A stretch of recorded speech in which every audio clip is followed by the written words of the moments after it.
Hello everyone, welcome back to my YouTube channel Gyanvi की पाठशाला। आज हम बात करने जा रहे हैं 20 लाख करोड़ की।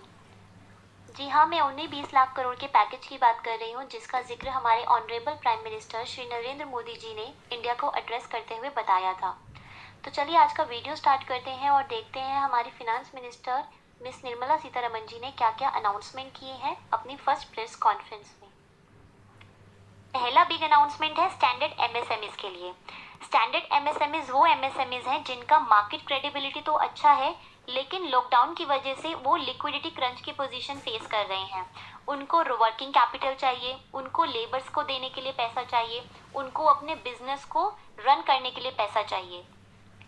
तो गवर्नमेंट इनके लिए एक इमरजेंसी क्रेडिट लेकर आई है, यानी कि एक इमरजेंसी लोन इन एमएसएमईज को दिया जाएगा, जो कि 29 फेब 2020 तक उनका जितना भी मार्केट से लोन होगा उसका 20% उनको मिलेगा।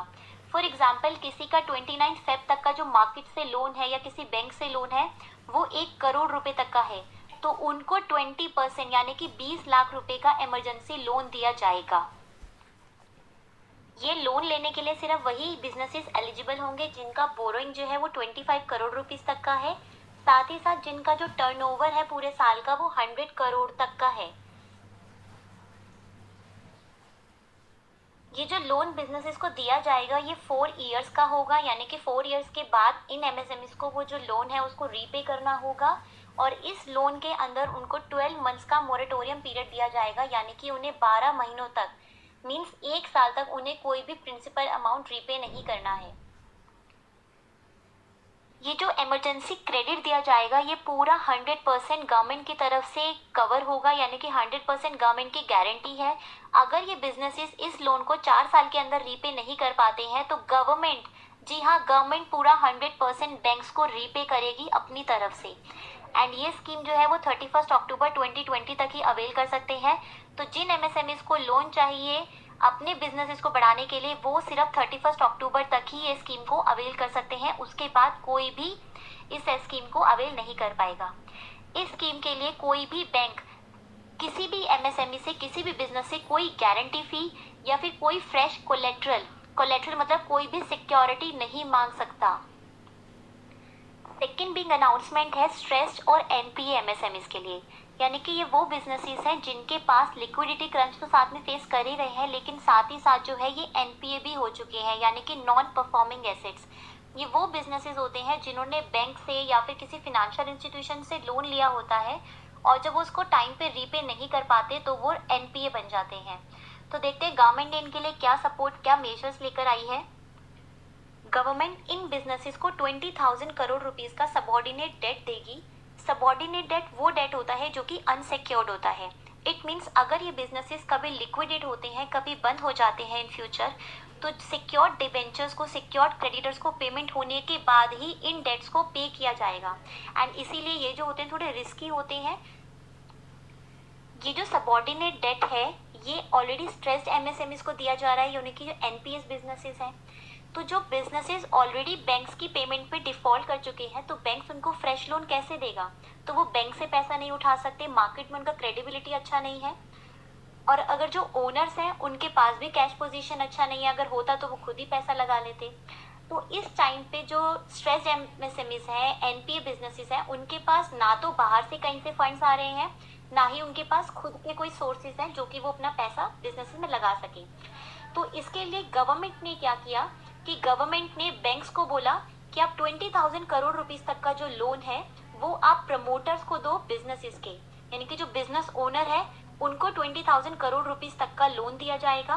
एंड वो जो प्रमोटर्स हैं वो उस पैसे को अपने बिजनेस में लगाएंगे एज अ इक्विटी। तो जब उनका इक्विटी पोजीशन अच्छा हो जाएगा, उनका डेट इक्विटी रेशियो अच्छा हो जाएगा, वो इम्प्रूव हो जाएगा, तो वो एक तरीके का मार्जिन का काम करता है। और जब वो पैसा अपने बिजनेस में लगाएंगे तो कहीं ना कहीं उनका बिजनेस भी अच्छा रन करेगा, जिसकी वजह से फ्यूचर में उनको मार्केट से पैसा उठाने में इजी रहेगा। ये एक पार्शियल गारंटी स्कीम है जिसके अंदर गवर्नमेंट सिर्फ 20% का सपोर्ट देगी बैंक्स को, यानी कि अगर कभी ये बिजनेसेस डिफॉल्ट कर जाते हैं प्रिंसिपल पेमेंट में या इंटरेस्ट पेमेंट्स में तो गवर्नमेंट सिर्फ 20% का रिस्क बियर करेगी, बाकी का जो रिस्क होगा वो बैंक्स का ही रिस्क होगा। So it's a partial credit guarantee scheme.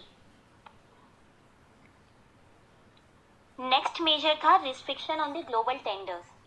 जब भी गवर्नमेंट को या फिर पब्लिक सेक्टर एंटरप्राइजेस को कोई गुड्स एंड सर्विसेज प्रोक्योर करना होता है तो उस केस में वो बिजनेसेस से टेंडर्स मंगवाते हैं, यानी कि कोटेशंस मंगवाते हैं, एंड जिस बिजनेस से लोवेस्ट प्राइजेस कोट किए होते हैं उनको वो ऑर्डर मिल जाता है। तो गवर्नमेंट ने बोला कि जो भी हमें प्रोक्योरमेंट करना होगा 200 करोड़ रुपीस तक का, उसके लिए फॉरेन कंपनीज एलिजिबल नहीं होंगी, यानी कि वो जो भी ऑर्डर्स आएंगे, जो भी कोटेशंस आएंगे, वो सिर्फ लोकल बिजनेसेस ही देंगे। एंड इससे क्या होगा कि हमारे मेक इन इंडिया को सपोर्ट मिलेगा और एमएसएमईज को एक हेल्प मिलेगा, जिससे कि वो अपना मार्केट में स्ट्रेंथ बढ़ा सकते हैं, अपना बिजनेस को एक्सपेंड कर सकते हैं। तो it is a very good step from the government side.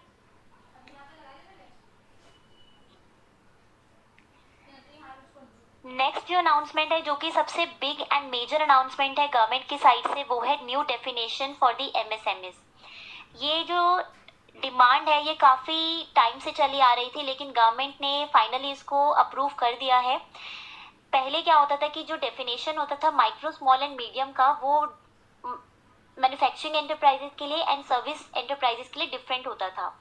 तो हम उसमें नहीं जाएंगे कि वो क्या क्या होता था, लेकिन अब गवर्नमेंट ने उसको चेंज करके एक स्टैंडर्ड डेफिनेशन ले आया है, जिसमें कि मैन्युफैक्चरिंग सेक्टर भी इंक्लूड है एंड सर्विस सेक्टर भी इंक्लूड है। तो चलिए देखते हैं वो डेफिनेशन क्या है। कि माइक्रो एंटरप्राइजेस तभी कहलाएंगे जब उनके अंदर इन्वेस्टमेंट 1 करोड़ रुपीस तक का होगा, साथ ही साथ उनका टर्नओवर जो है वो 5 करोड़ रुपीस तक का होगा।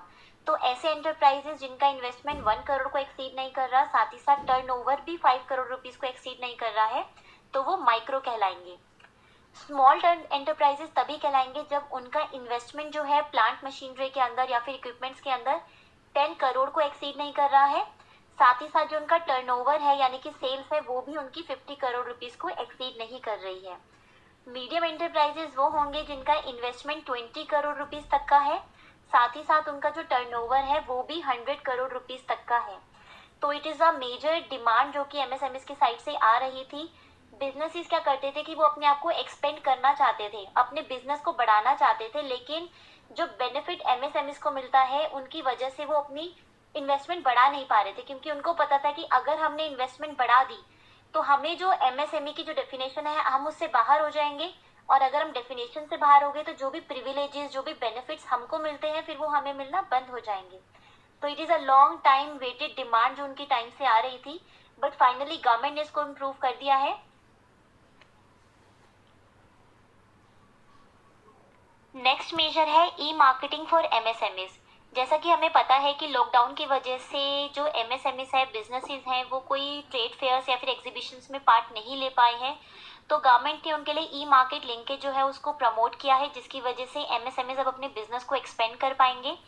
एंड साथ ही साथ जितने भी बिजनेसेस का पैसा जो है वो गवर्नमेंट डिपार्टमेंट में या फिर सेंट्रल पब्लिक सेक्टर इंटरप्राइजेस में फंसा हुआ है, उसको भी वो 45 डेज के अंदर रिलीज कर देंगे।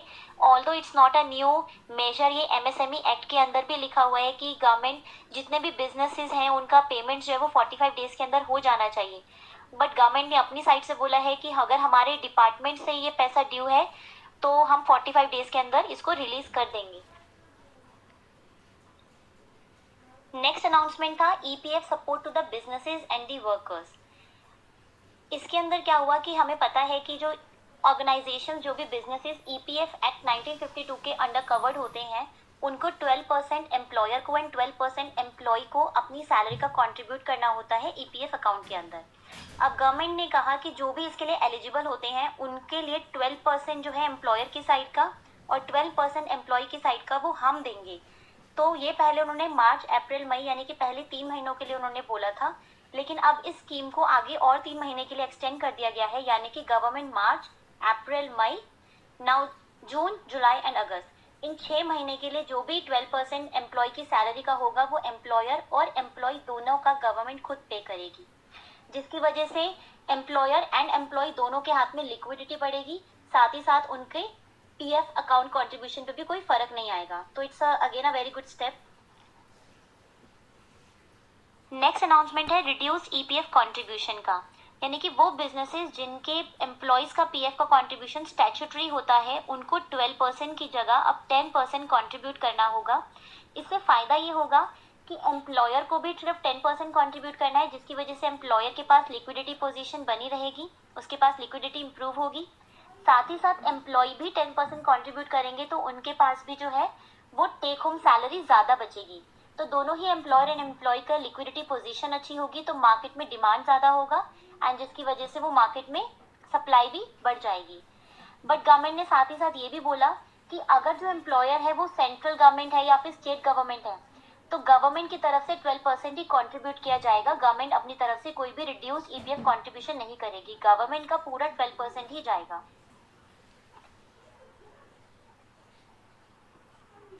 नेक्स्ट अनाउंसमेंट है एनबीएफसीज, एचएफसीज एंड एमएफआईज के लिए। NBFCs means non banking financial companies, एचएफसीज means housing finance companies and MFIs means micro finance institutions. ये वो ऑर्गेनाइजेशंस या ये वो बिजनेसेस होते हैं जो कि आगे जो छोटे छोटे बिजनेसेस होते हैं उनको पैसा देते हैं। तो जैसा कि हमें पता है कि लॉकडाउन की वजह से इनके पास भी फंड्स मिलना थोड़ी डिफिकल्टी हो रही है। तो गवर्नमेंट ने कहा है कि अगर ये एनबीएफसीज, एचएफसीज एंड एमएफआईज प्राइमरी मार्केट में या फिर सेकेंडरी मार्केट में अपने डेट पेपर्स इशू करते हैं तो जो भी इन डेट पेपर को खरीदेगा उनको गवर्नमेंट 100% गारंटी दे रही है कि एनबीएफसीज उनका पैसा चुका देंगे। फॉर एग्जाम्पल एक एनबीएफसीज है, उसने मार्केट में अपना डेट पेपर इशू किए हैं तो जो भी इन डेट पेपर को खरीदेगा वो एनबीएफसी को पैसे देगा। फॉर एग्जाम्पल 100 रुपीज़ का है तो वो 100 रुपीज़ एनबीएफसी को पे कर देगा। अब क्या होता है कि एनबीएफसी जो है वो जितना भी टर्म है उस डेट पेपर का, अगर उस टर्म की मेच्योरिटी पे वो उसको नहीं रीपे कर पाते हैं तो उस पर्सन को गवर्नमेंट ऑफ इंडिया हमारी रीपे करेगी, यानी कि पूरा सपोर्ट हमारी गवर्नमेंट दे रही है, पूरा गारंटी हमारी गवर्नमेंट दे रही है। तो जो भी डेट पेपर हमारी एनबीएफसीज, एचएफसीज एंड एमएफआई इशू करेंगे वो गवर्नमेंट की तरफ से फुल्ली सपोर्ट होंगे एंड ये जो है एक लिक्विडिटी सपोर्ट देगा एंड मार्केट में कॉन्फिडेंस क्रिएट करेगा एनबीएफसीज, एचएफसीज और एमएफआईज के लिए। अब हम बात करेंगे एनबीएफसीज, एचएफसीज एंड एमएफआईज के लिए जिनका मार्केट में क्रेडिट रेटिंग जो है वो लो है। इससे पहले वाली जो स्कीम थी वो उन एनबीएफसीज के लिए थी जिनकी मार्केट में क्रेडिट रेटिंग गुड थी, यानी कि वो स्टैंडर्ड थे। और अब वाली जो स्कीम है वो किसके लिए है? जिनका मार्केट में क्रेडिट रेटिंग लो है। तो गवर्नमेंट ने इनके लिए पार्शियल क्रेडिट गारंटी स्कीम को लॉन्च किया है। ऑल्दो कि it's not a new scheme, ये पहले से चलती आ रही है, बट गवर्नमेंट ने जो इसकी स्कीम का कवरेज है उसको थोड़ा एक्सटेंड कर दिया है। पहले स्कीम के अंदर सिर्फ AA से प्लस रेटेड पेपर्स जो थे वही एलिजिबल थे, लेकिन अब इसके अंदर AA पेपर प्लस उससे जो बिलो रेटेड पेपर्स होंगे वो भी एलिजिबल है।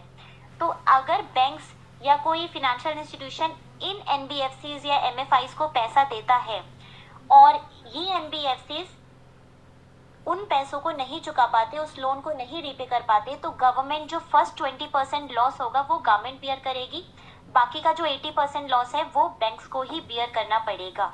तो जिसकी वजह से जो एनबीएफसीज हैं उनके पास 45,000 करोड़ रुपीस की लिक्विडिटी जो है वो एक्सपेक्ट कर रहे हैं कि हम बढ़ जाएगी एंड एनबीएफसीज के पास पैसा आएगा तो ये आगे पैसा जो है वो पब्लिक को दे पाएंगे, जिसकी वजह से पब्लिक भी डिमांड ज़्यादा करेगी एंड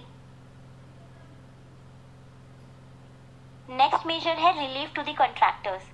जो भी गवर्नमेंट के कॉन्ट्रैक्ट्स थे लेबरर्स को या फिर कॉन्ट्रैक्टर को, चाहे वो रेलवे के थ्रू हो, चाहे वो मिनिस्ट्री ऑफ रोड ट्रांसपोर्ट या हाईवे के थ्रू हो या वो सेंट्रल पब्लिक वर्क डिपार्टमेंट के थ्रू हो, उन सब कॉन्ट्रैक्ट्स का जो टाइम पीरियड है उसको 6 मंथ्स के लिए एक्सटेंड कर दिया गया है, यानी कि 6 मंथ्स तक वो इस कॉन्ट्रैक्ट्स को आगे एक्सटेंड कर सकते हैं। उनके ऊपर कोई भी ऑब्लिगेशन नहीं होगी, कोई भी केस वगैरह नहीं होगा, कोई कॉस्ट उनको नहीं देनी पड़ेगी। साथ ही साथ गवर्नमेंट ने ये भी डिसाइड किया है कि जो बैंक गारंटीज हैं इन कॉन्ट्रैक्ट्स के लिए वो भी गवर्नमेंट पार्शियली रिलीज कर देगी, तो कॉन्ट्रैक्टर्स के हाथ में भी कैश फ्लो पोजीशन अच्छा हो जाएगा, तो वो आगे भी अपनी लेबरर्स को पेमेंट कर सकते हैं।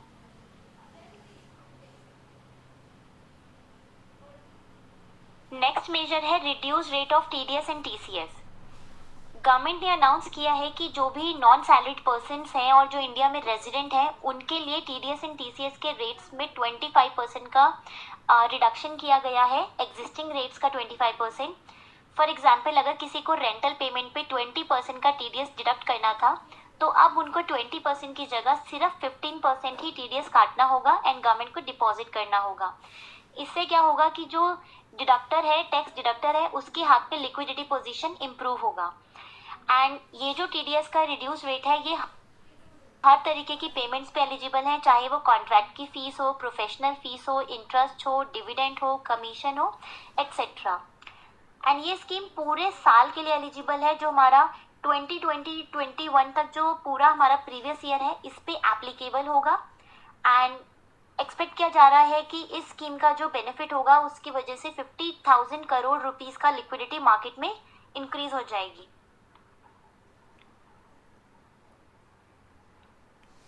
नेक्स्ट टैक्स मेजर्स हैं कि जितने भी पेंडिंग ड्यूज हैं वो एलएलपी के हो, कोऑपरेटिव सोसाइटीज के हो, या चैरिटेबल ट्रस्ट के हो, सोल प्रोप्राइटर के हो, यानी कि जो भी नॉन कॉर्पोरेट बिजनेसेस हैं उन सबके जितने भी ड्यूज पेंडिंग हैं उनको इमीडिएटली रिलीज किया जाएगा, जिसकी वजह से इनका जो लिक्विडिटी पोजीशन है बिजनेसेस का, नॉन कॉर्पोरेट बिजनेसेस का, ये इम्प्रूव हो जाएगा।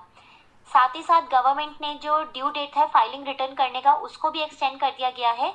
हम इंडिविजुअल्स जो होते हैं उनको 31 जुलाई 2020 तक जो है अपना आईटीआर फाइल करना होता है और 31 अक्टूबर 2020 तक होता है, तो इसको बढ़ाकर जो है वो 30 नवंबर 2020 तक का टाइम पीरियड मिल गया है। साथ ही साथ टैक्स ऑडिट जो है जिसको 30 सितंबर तक कंप्लीट करना होता है उसको भी एक्सटेंड करके 31 अक्टूबर 2020 तक एक्सटेंड कर दिया गया है। गवर्नमेंट एक स्कीम लेकर आई थी अभी 2020 के बजट में, विवाद से विश्वास। तो इस स्कीम के अंदर क्या था कि जितने भी एसएससीज को ये लग रहा था कि उनके जो टैक्स का असेसमेंट हुआ है वो रॉन्ग हुआ है, उनके जो केसेस थे वो पेंडिंग थे किसी भी कोर्ट के अंदर या फिर किसी भी ट्रिब्यूनल के अंदर, तो उनको एक ऑप्शन दिया गया था कि अगर आप 31 मार्च 2020 से तक आप पेमेंट कर देते हैं अपना जो प्रिंसिपल अमाउंट है, तो हम आपसे किसी भी तरीके का कोई भी इंटरेस्ट, कोई भी पेनल्टी या कोई भी एक्स्ट्रा अमाउंट नहीं चार्ज करेंगे। तो इस स्कीम को भी इनका जो लास्ट डेट था पहले वो 31 मार्च 2020 था, अब इसको भी एक्सटेंड करके 31 दिसंबर 2020 कर दिया गया है। तो जितने भी असेसिस को लग रहा है कि उनका जो केस पेंडिंग है एंड उनको प्रिंसिपल पेमेंट जो है वो कर देना चाहिए, तो वो 31 दिसंबर तक वो पे कर सकते हैं, उनके ऊपर कोई भी एक्स्ट्रा फीस, पेनल्टी या कोई भी चार्ज नहीं लगेगा। If you like my video, then please share it and subscribe to my channel. Thank you.